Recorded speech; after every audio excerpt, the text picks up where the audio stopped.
Okay, now we are going to tackle about theoretical and conceptual framework, and if ever, tuloy-tuloy tayo hanggang review of related literature no, in chapter 2. Now, this is just halos ay tawag dito, a review lang naman or a recap, no, especially on your research 1. No, we have discussed it naman na. Okay, on your practical research 1 or yung PR1 ninyo noon pa na. So now, going back, theoretical and conceptual framework. Is ano nga bang pinagkaiba nung dalawa bukod sa parehas silang framework? Kaya una, yung similarities muna ng dalawang framework.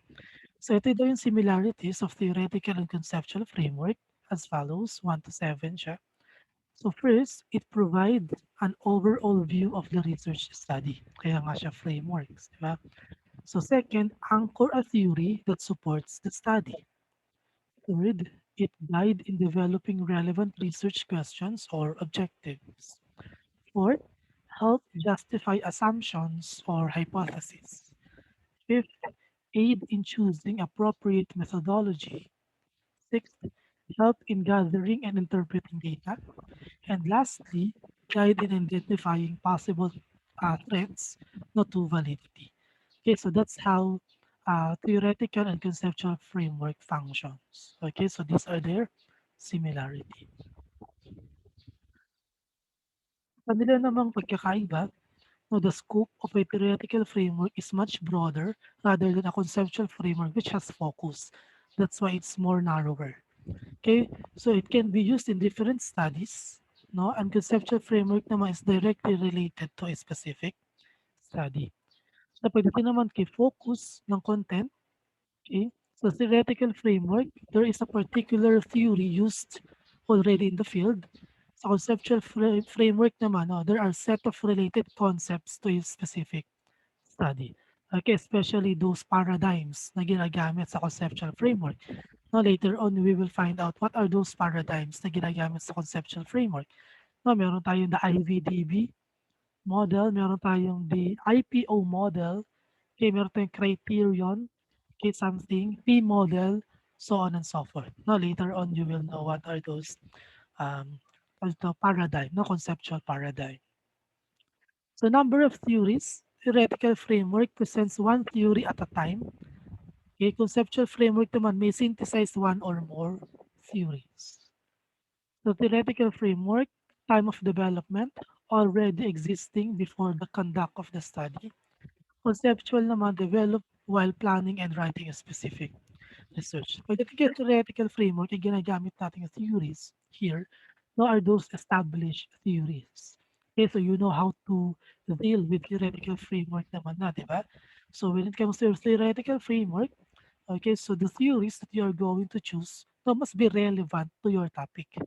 Okay, and that will be the center theory no, na inyong i-justify and i-explain not your theoretical framework. So what is the relevance no, of your topic to the theory that you have chosen?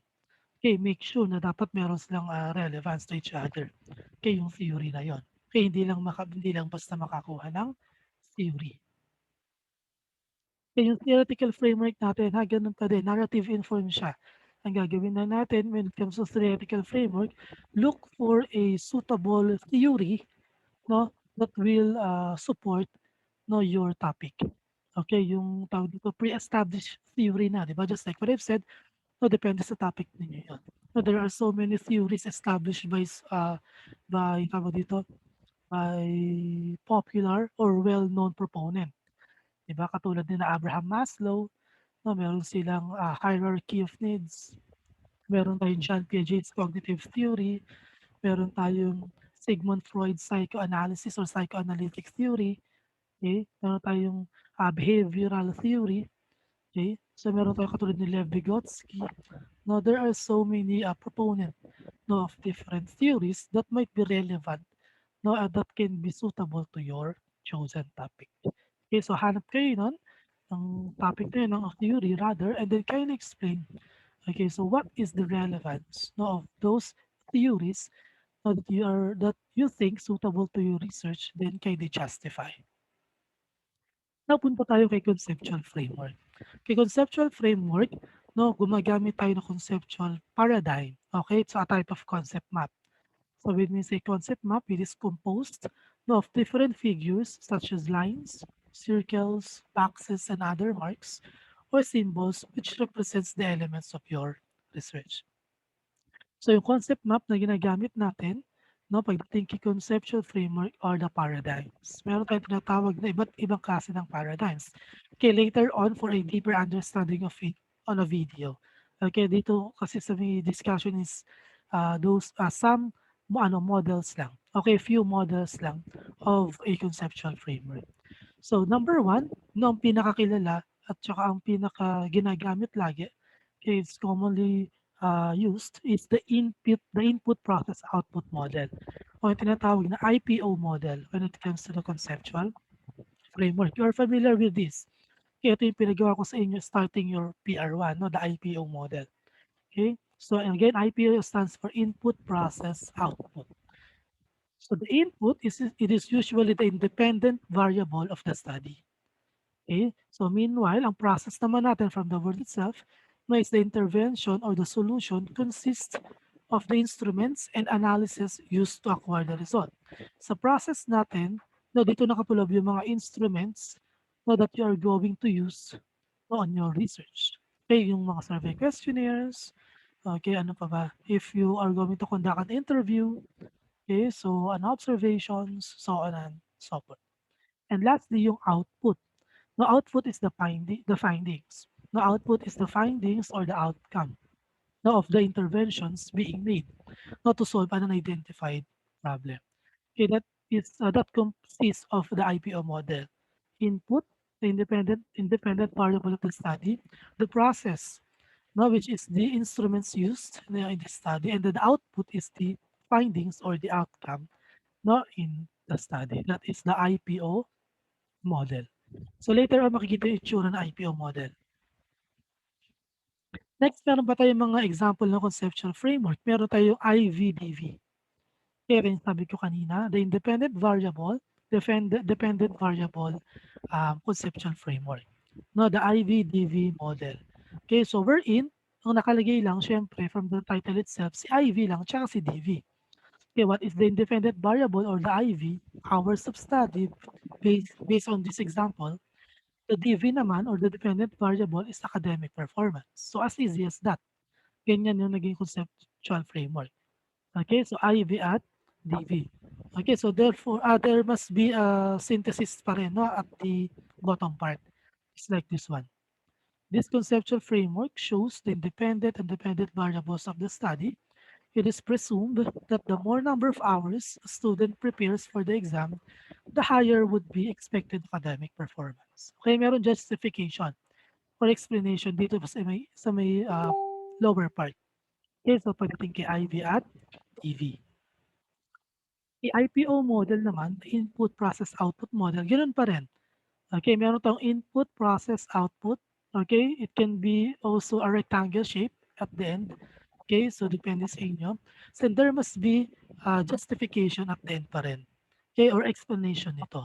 Ano ba tong model na to? Ano ba tong framework na to? Just like here in the example. Now, this conceptual framework shows the input, process, and output approach of the study. Okay, so papaliwanag mo rin, the input is the independent variable which includes the socio-demographic and food safety profile of the respondents.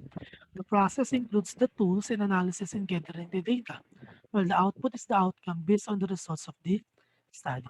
Okay, so you can try to mention no, those things na in-input nyo dito. No, in-input, process, at output. Okay, so ganito pa rin naman yung model na IPO. Katulad pa rin nung the last time I have taught you no, on your way back on your practical research one. So conceptual framework daw to be defined is a basic structure or frame of reference which is designed to support or enclose something.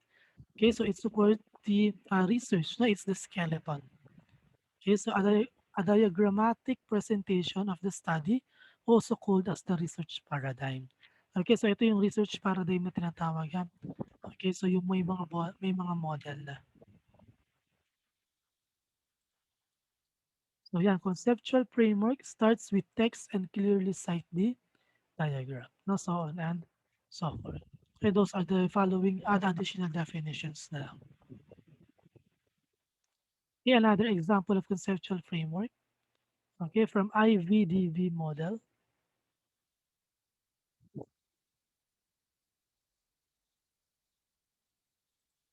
Okay, for further explanation of what conceptual framework and for you to analyze, know more deeper, know how to create or what are the different research paradigm no, aside from the IPO model, no, kindly watch this video first.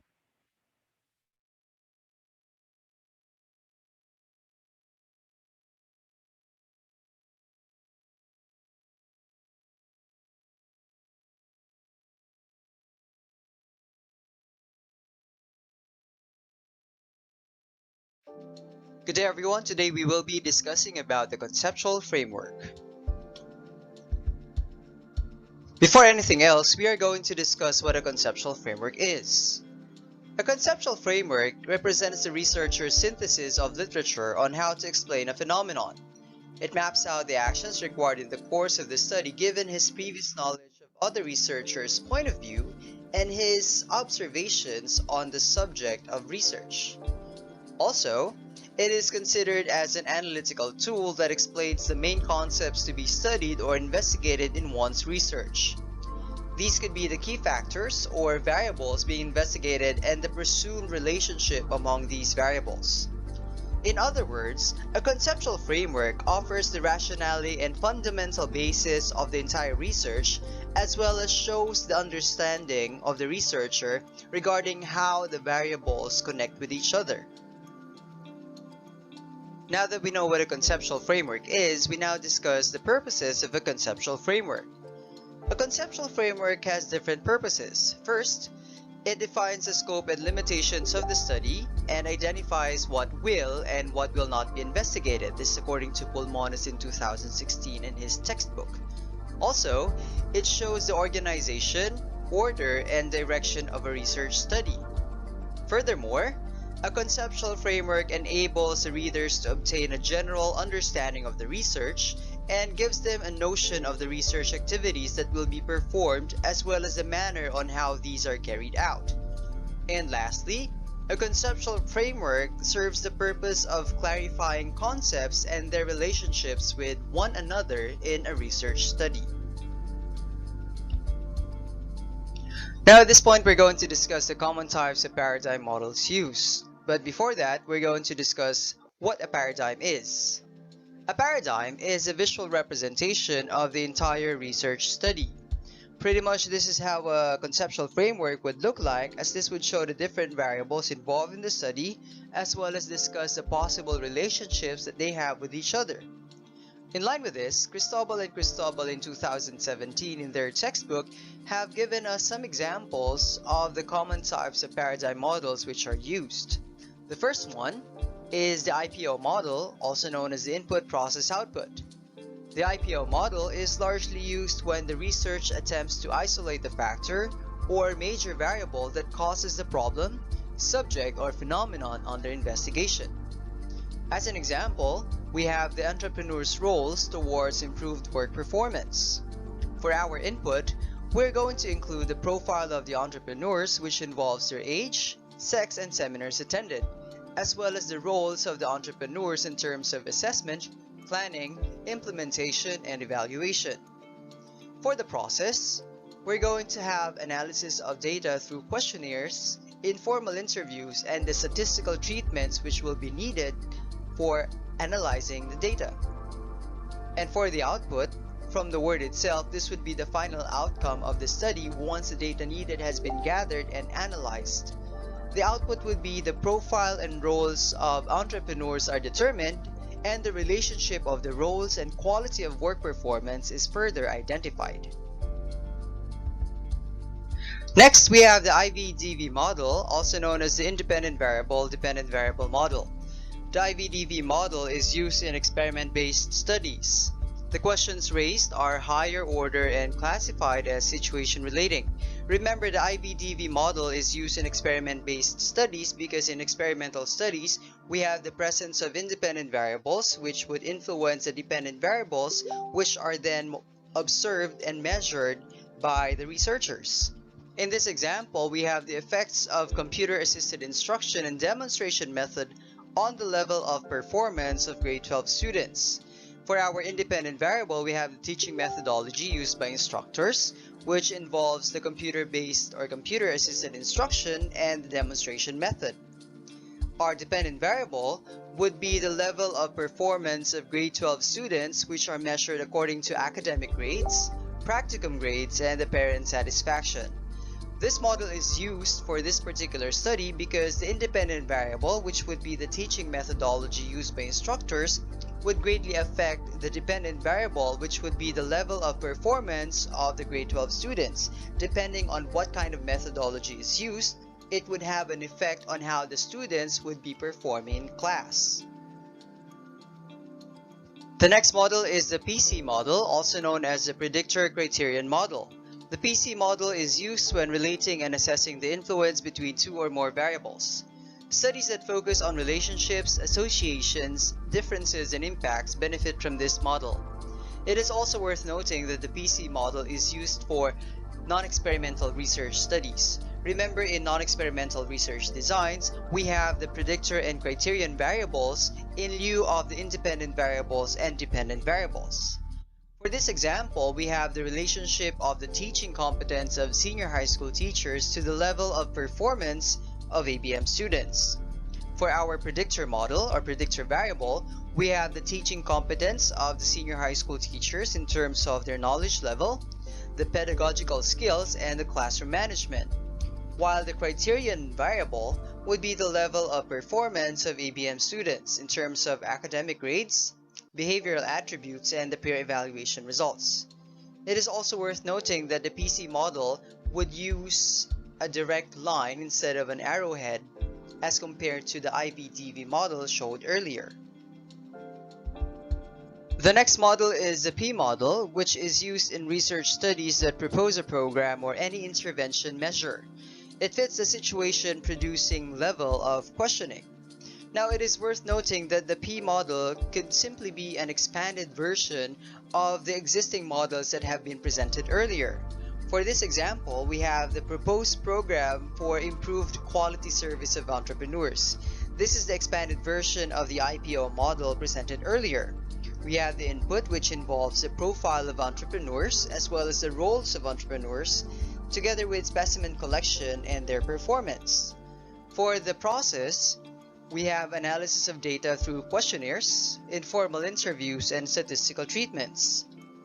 For the output, we have the profile and roles of entrepreneurs which are determined, and from this particular output, we're able to recognize what could be a proposed program or proposed intervention program that would benefit the entire community.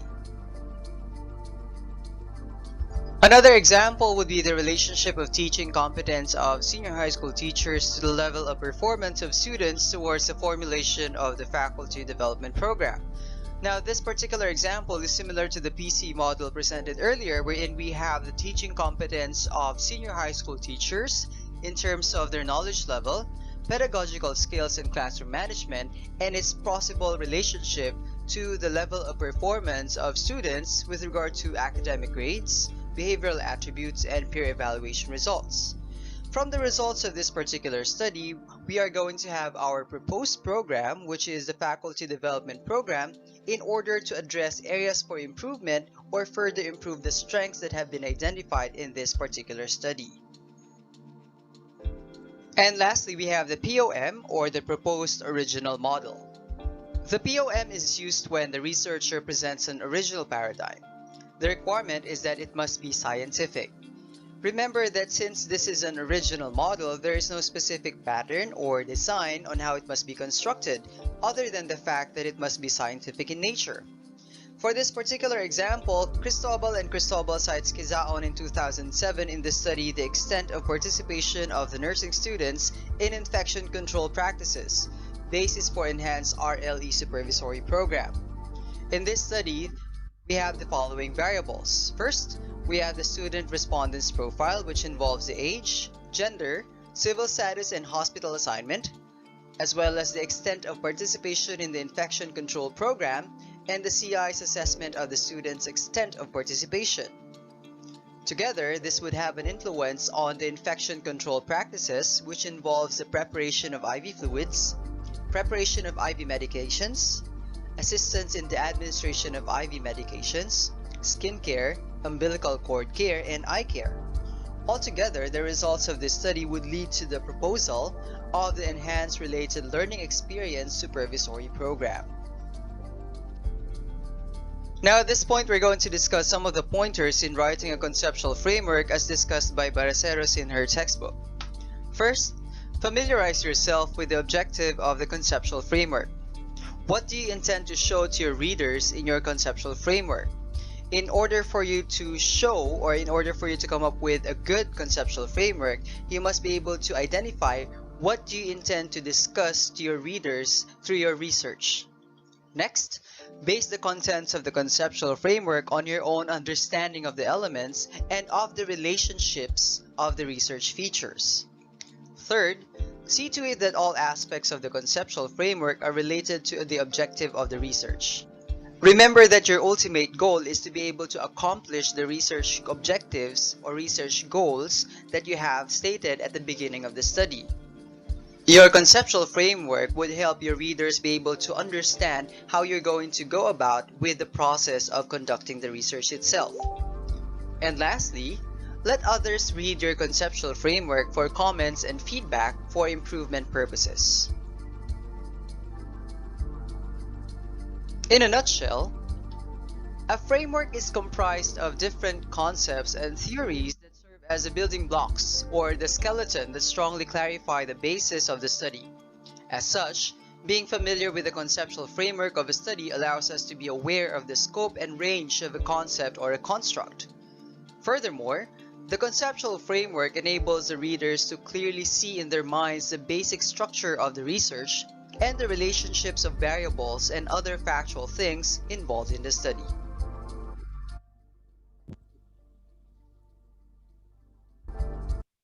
All right, so that is all about conceptual framework and the other conceptual paradigm, no, aside from the IPO and the IVDV model.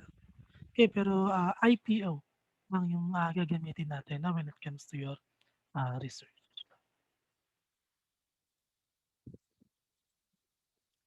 Now, let's go to research hypothesis first. So when we say hypothesis, it is a prediction of the possible outcomes of a study according to Frankel and Wallen 2009. Hypotheses are statements naman in quantitative research in which the investigator makes a prediction or a conjecture about the outcome of a relationship among attributes or characteristics, according to Creswell 2012. Okay, so what is an example of a hypothesis? So let's say for an instance, this is the research question. Is there a significant relationship between the grade 11 student respondents' availability of internet connection at home and their average sleeping time? Okay, so for an instance, that is the research question. So what is the hypothesis? Now, the hypothesis is there is no significant relationship between the grade 11 student respondents' availability of internet connection at home and their average sleeping time. Okay, so that hypothesis is categorized as null hypothesis. Okay, so ano ba yung bakit null? Bakit hindi alternative? Now, we do have different types of hypotheses. There are so many of them. No, but we will more focus first on the two, which is the null hypothesis and the alternative hypothesis.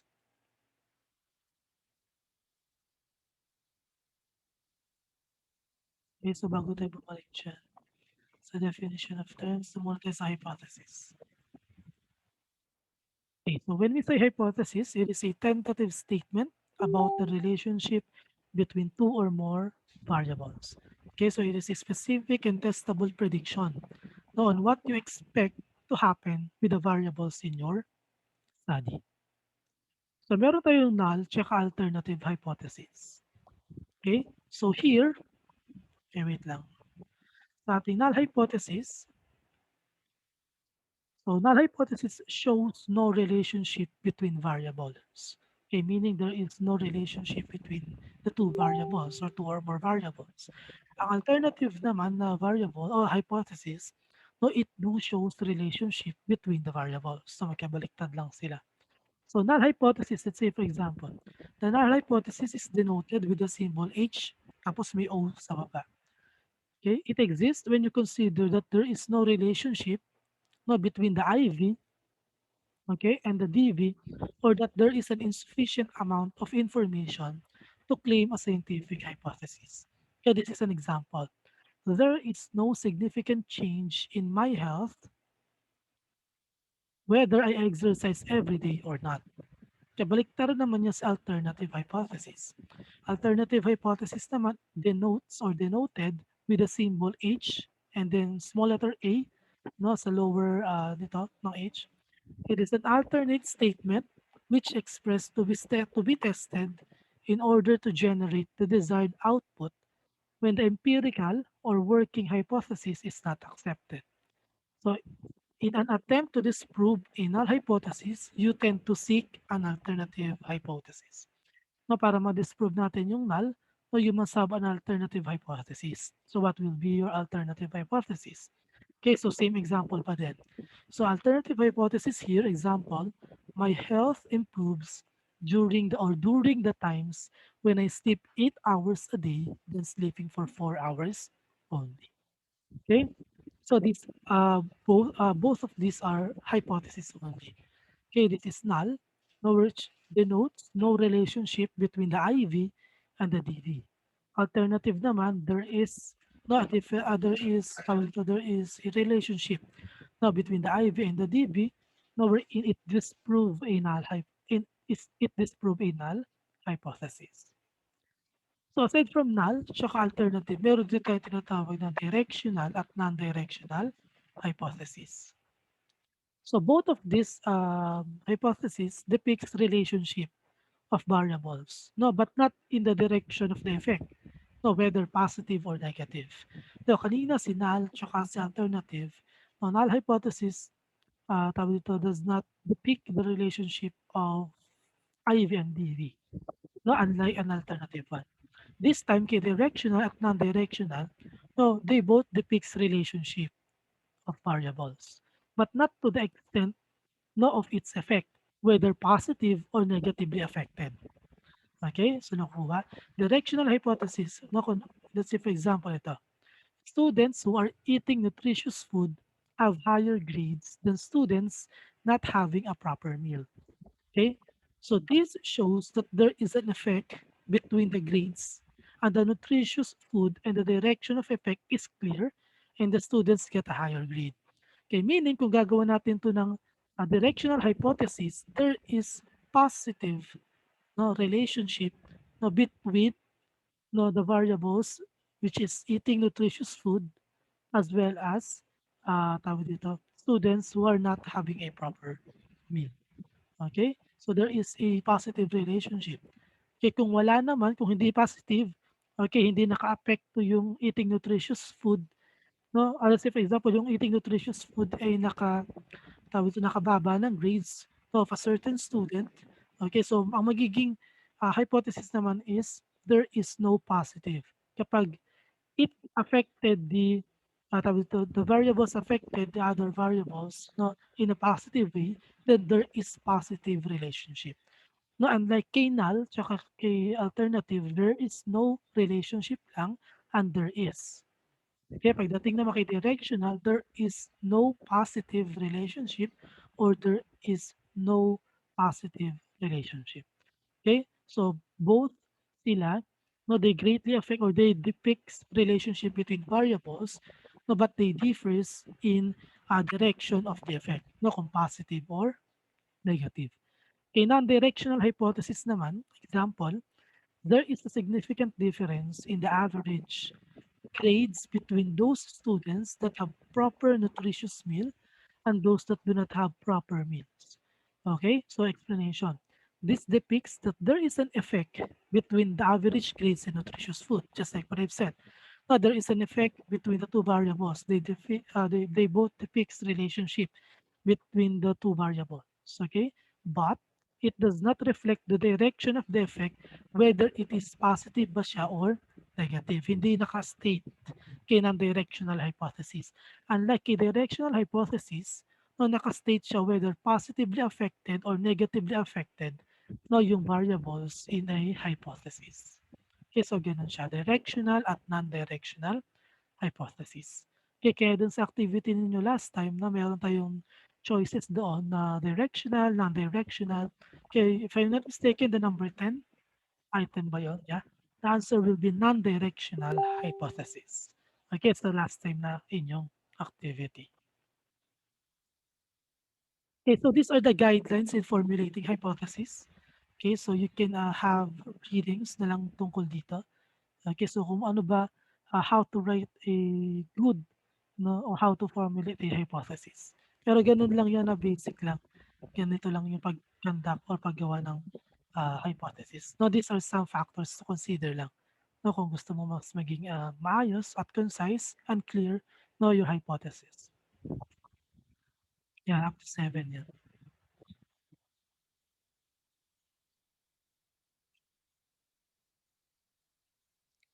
Okay, so that will be about conceptual framework, theoretical framework, and hypothesis. So the next lesson sa natin is the review of related literature, no? But it seems not hindi aabot na sa ating Zoom meeting which is less than 1 minute na lang. Okay? So probably next meeting, tuloy natin ng review of related literature. Okay, chapter 2 tayo. Maiksi lang yun, yung chapter 2. After that, punta tayo ng, what do you call this one? Referencing. Okay, tanda pa yung referencing and of APA, di ba? APA style, referencing, and in-text citation. Okay, so kasama sa review of related literature natin is the APA and the in-text citation referencing styles. Okay, so that will be the lesson next meeting. Bago tayo tumalo ng chapter 3. No, chapter 2 muna tayo. Okay, so that will be all about hypothesis, conceptual framework, and theoretical framework. Okay, is that clear? Kindly hit the thumbs up button niya kung clear yon. Okay, so very well. So no need to rejoin once the Zoom meeting has ended na. Okay? So again, for the following students, reminders lang na may kulang pa, kindly comply immediately.